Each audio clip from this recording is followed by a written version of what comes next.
ನನ್ನ ಮಗುಗೆ ಮಚ್ಚೆ ಥರ ಬಂದಿದೆ, ಅದ್ರ ಸಮಸ್ಯೆ ಬಂದಿದೆ. ಅದಕ್ಕೆ ಮೊನ್ನೆ ಬಂದಿದ್ರಿ, ಕ್ಯಾಂಪ್ ಆಗಿದೆ ಬನ್ನಿರಿ ನಾವು ತೋರಿಸ್ತೀರಿ ಅಂದರು. ಬಂದು ತೋರಿಸ್ಕೊಂಡು ಹೋದ್ರಿ. ನಾವು ಯಾವುದೇ ರೀತಿ ಖರ್ಚಿಲ್ಲದೆ ಸಮಸ್ಯೆ ಇಲ್ಲದೆ ನಾವು ಹುಷಾರಾಗೋ ಥರ ಮಗುಗೆ ವಾಸಿ ಆಗೋಂಗೆ ಮಾಡ್ತೀರಿ. ಯಾವುದೇ ರೀತಿ ನಿಮಗೆ ಸಮಸ್ಯೆ ಇಲ್ದಿರ ನಿಮ್ಮ ಮಗುಗೆ ನಾವು ಹುಷಾರು ಆಗುತ್ತೆ ಅಂತೇಳಿ ದೀಪ್ ಈಶ್ವರ್ ಅವರು. ಅವರಿಂದ ನಾವು ಯಾವುದೇ ರೀತಿ ಖರ್ಚಿಲ್ದಿರ ಮಾಡಿಸ್ತೀರಿ ಅಂತ ಬಂದ್ರಿ. ಅವರು ಇನ್ನೊಂದು ಸತಿ ಬರ್ರಿ ಅಂತ ಹೇಳಿದ್ರು. ಇವಾಗ ಕರ್ಕೊಂಡು ಹೋಗ್ತವ್ರೆ, ಬಂದಿದ್ದೀರಿ. ನನ್ನ ಮಗುಗೆ ವಾಸಿ ಆದರೆ ಅವರಿಂದ ನಾನು ತುಂಬ ಋಣಿಯಾಗಿರ್ತೀನಿ. ಖರ್ಚು ಮಾಡಿದ್ರಿ, ಒಂದು 20,000 ತನಕ ಖರ್ಚು ಮಾಡಿದ್ರಿ. ಎಲ್ಲ ರೀತಿ ಕಡೆನೂ ತೋರಿಸಿದ್ರಿ, ವಾಸಿ ಇಲ್ಲ. ಇವಾಗ ಅವ್ರು ಕರ್ಕೊಂಡು ಹೋಗ್ತೀನಿ ಅಂತ ಹೇಳವ್ರೆ, ಬಂದಿದ್ದೀರಿ ಫ್ರೀಯಾಗಿ ಬೆಂಗಳೂರಿಗೆ. ಸರ್, ನನ್ನ ಹೆಸರು ಶೀಲಾ ಅಂತೇಳಿ. ನಮ್ಮ ಅಮ್ಮನ್ನ ಕಣ್ಣು ತೋರ್ಸೋಕ್ಕೆ ಅಂತ ಕರ್ಕೊಂಡು ಹೋಗ್ತಾಯಿದ್ದೀನಿ. ಇಲ್ಲಿ ಕ್ಯಾಂಪ್ ಹಾಕಿದ್ರು, ಅಲ್ಲಿಗೆ ಬಂದು ತೋರಿಸಿದ್ದಕ್ಕೆ ಬೆಂಗಳೂರಿಗೆ ಕರ್ಕೊಬನ್ನಿ ಅಂತ ಹೇಳಿದ್ದಾರೆ. ಅದಕ್ಕೆ ನಾವು ಹೋಗ್ತಾ ಇದ್ದೀವಿ. ಇವಾಗ ಫ್ರೀ ಬಸ್ ಹಾಕಿದ್ದಾರೆ. ಮತ್ತು ಅವ್ರನ್ನ ಕರ್ಕೊಂಡು ಕಣ್ಣು ನೋಡ್ಸೋಕ್ಕೆ ಅಂತಲೇ ಹೋಗ್ತಾಯಿದ್ದೀವಿ. ಉಚಿತವಾಗಿ ಮಾಡಿಕೊಡ್ತೀವಿ ಅಂತ ಹೇಳಿದ್ದಾರೆ ಪ್ರದೀಪ್ ಈಶ್ವರ್ ಸರ್. ಅದಕ್ಕೆ ಅಲ್ಲಿ ಹೋಗ್ತಾ ಇದ್ದೀವಿ ಸರ್ ನಾವು. ಸರ್, ಅಲ್ಲಿ ಸೌಮ್ಯ ಕಣ್ಣಿನ ಹಾಸ್ಪಿಟ್ಲಲ್ಲಿ ತೋರಿಸಿದ್ವಿ. ಅಲ್ಲಿ ಹೌದು ಸರ್, ದುಡ್ಡು ಕಟ್ಟಿದ್ವಿ. ಸುಮಾರು ಒಂದು 20,000 ಖರ್ಚು ಮಾಡಿದ್ವಿ ಸರ್. ಸರ್, ಇಲ್ಲ, ಮೊನ್ನೆ ಇನ್ನೂ ಒಂದು ರೀಸೆಂಟಾಗಿ ಒಂದು 2 ಮಂತ್ಸ್ ಹಿಂದೆ ಸರ್, ಒಂದು 20,000 ಆಗಿತ್ತು ಸರ್. ಇಲ್ಲೇನು ತೊಗೊಂಡಿಲ್ಲ, ಫ್ರೀಯಾಗಿ ಮಾಡಿಕೊಟ್ರು ನಮಗೆ. ಬೇರೆ ಕಡೆ ಎಲ್ಲ ಕ್ಯಾಂಪ್ ಈ ಥರ ಮಾಡಿದ್ರೆ ಜನಗಳಿಗೆ ಒಳ್ಳೆಯದು ಆಗುತ್ತೆ ಅಂತ.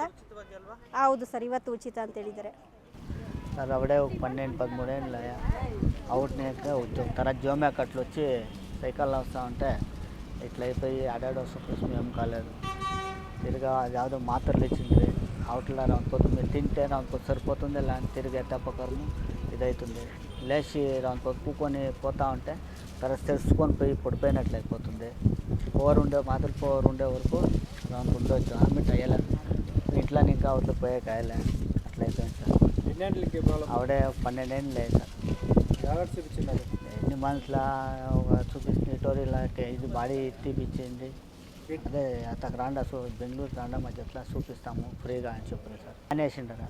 లేదు సార్, ఏమీ లేదు, ఏమీ లేదు, ಫ್ರೀగా ತೋಡ್ಕೋತಾము అని చెప్పినారు.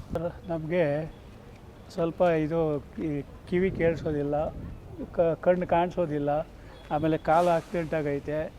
ಅದು ನಮ್ಗೆ ಶಾನೆ ಪ್ರಾಬ್ಲಮ್ ಆಗೋಗೈತೆ ಸರ್. ಅದಕ್ಕೋಸ್ಕರ ನಾವು ತೋರಿಸ್ಕೊಬೇಕು. ನಮ್ಮ ಸಾಹೇಬರು ಬಂದು ಎಲ್ಲ ನೋಡಿ ಮನೆ ಹತ್ರ ಕೇಳಿ ಕರ್ಕೊಂಬಂದು ಎಲ್ಲ ಮಾಡಿಸ್ತಾಯಿದ್ದಾರೆ. ಮೊದಲು ಇದು ಗೌರ್ಮೆಂಟ್ ಹಾಸ್ಪಿಟ್ಲಾಗೆ ಏನು ಪ್ರಯೋಜನ ಇಲ್ಲ. ಯಾವ ಮಾತ್ರೆಗಳು ಹೋಗಿ ಕೊಟ್ಟರು ಅದೇನು ಪ್ರಯೋಜನ ಇಲ್ಲ, ಆಗಲಿಲ್ಲ. ಆಮೇಲೆ ಸ್ಟೋರ್ಗಳಿಗೆ ತಗೊಂಡು ತಿಂತಾಯಿದ್ವಿ. ಅದು ನನಗೆ ಇವಾಗ 5-6 ವರ್ಷದಿಂದ ಆಯಿತು. ಕಾಲು ಅದೇ ಆಕ್ಸಿಡೆಂಟ್ ಆಗಿದ್ದು, ಗಾಡಿಯಿಂದ ಬಿದ್ದು ಆಕ್ಸಿಡೆಂಟ್ ಆಗಿ ನೋಡಿದ್ದು ಕಟ್ಟಾಗೋಗ್ಬಿಟ್ಟೈತೆ. ಇಲ್ಲಿ ಕಟ್ಟಾಗೋಗಿ ಇದಾಗೋಗ್ಬಿಟ್ಟೈತೆ. ಪ್ರದೀಪ್ ಸಾಹೇಬರು ನಮಗೆ ಬಂದು ಮನೆ ಹತ್ರ ನೋಡಿ ಎಲ್ಲ ಇದು ಮಾಡಿ ಕರ್ಕೊಂಡೋಗಿ ತಿರುಗಿ ಕರ್ಕೊಂಬಂದು ಬಿಡ್ತಾ ಇದ್ದಾರೆ. ಮನೆ ಹತ್ರನೇ ಎಲ್ಲ ಚೆನ್ನಾಗಿ ಅನುಕೂಲ ಮಾಡ್ತಾ ಇದ್ದಾರೆ ಸರ್. ಸರ್, ಜರ್ಬನಹಳ್ಳಿ ನಮ್ಮದು. ಪ್ರದೀಪ್ ಸರ್ ಅವರು ಮನೆಗೆ ಬಂದು ಏನು ಕಷ್ಟ ಸುಖ ಕೇಳ್ತಾಯಿದ್ರು. ನನಗೆ ಒಂದೂವರೆ ತಿಂಗಳಿಂದ ಊಟ ಮಾಡೋಕ್ಕಾಗ್ತಾಯಿಲ್ಲ, ಎಲ್ಲ ವಿಚಾರ ಸರ್. ಮತ್ತು ಅವರೇ ಫ್ರೀ ಬಸ್ ಮಾಡಿ ಮೊನ್ನೆ ಕ್ಯಾಂಪಿಗೆ ಬಂದಿದ್ದೆ. ಕ್ಯಾಂಪಲ್ಲಿ ಚೆಕ್ ಮಾಡಿ ಬೆಂಗಳೂರಿಗೆ ಬರೋಕ್ಕೆ ಹೇಳಿದ್ರು ಸರ್. ಬಂದಿದ್ದೀವಿ, ಹೋಗ್ತಾಯಿದ್ದೀವಿ ಸರ್. ಒಳ್ಳೆ ಅನುಕೂಲ ಮಾಡ್ತಾಯಿದ್ದಾರೆ ಸರ್ ನಮಗೆ. ನಾನು ಅನಾಥ ಸರ್, ತಾಯಿ ತಂದೆ ಯಾರೂ ಇಲ್ಲ. ಈ ಥರ ಹೇಳಿದ್ದಕ್ಕೆ ತೋರಿಸ್ಕೊ ಅಂತ ಹೇಳಿದ್ದೀನಿ ಸರ್. ಮನೆಗೂ ಬಂದು ನೋಡ್ತಾ ಇದ್ದಾರೆ ಸರ್. ಈ ಗೌರ್ಮೆಂಟ್ ಹಾಸ್ಪಿಟ್ಲಲ್ಲಿ ತೋರಿಸಿದ್ದು ಫ್ರೀ ತೋರಿಸ್ತೀನಿ, ಬನ್ನಿ ಬಾಪ ಅಂತ ಹೇಳಿದ್ರು ಸರ್.